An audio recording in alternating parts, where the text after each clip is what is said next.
This video is brought to you by Landerize.com. Create highly optimized landing pages in minutes. Get your 14-day free trial in the description below this video.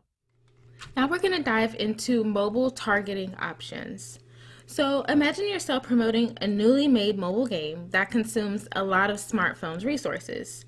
There is no need to show your ad to the users with the old versions of those phones.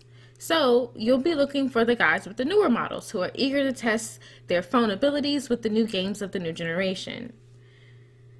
Or another situation, you're having too many non-converting clicks from the older operating versions and you really want to propagate your ad offer to people with the newer version. So sometimes your offer may require targeting people that use specific network carriers. Or you want to target those people who use Wi-Fi connection because there's a bigger chance that they're at home and they'll be more likely to make serious purchases rather than using a carrier connection on the move.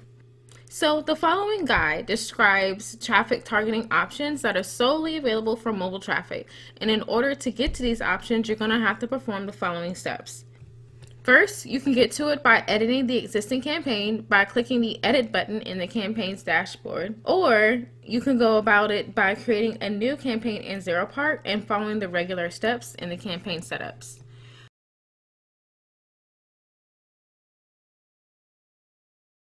So here I am under the new campaign, and I'm going to scroll down to where we have our traffic and filters.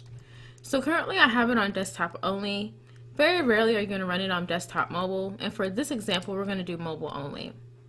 So next to advanced, you're going to select show to expand the results, and now you can look at your network sources. You have the option of targeting based on carrier traffic and Wi-Fi, Wi-Fi traffic only, carrier traffic only, and selected carriers.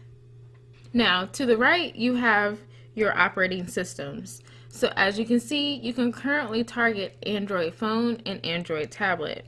Now, if you're going to decrease the versions, please keep in mind that you're also going to be lowering the amount of volume that'll be coming into your campaign based on your target audience. If you're interested in changing your network source for Wi-Fi traffic only, you can do so by doing this. If you're interested in changing it to carrier traffic only, you can do so by doing this. Or you can choose from selected carriers. Well, you can go through a list of options, and then once you have selected your chosen carrier for your target audience, you can continue with the campaign setup as usual. And now you can see there are 6 selected carriers.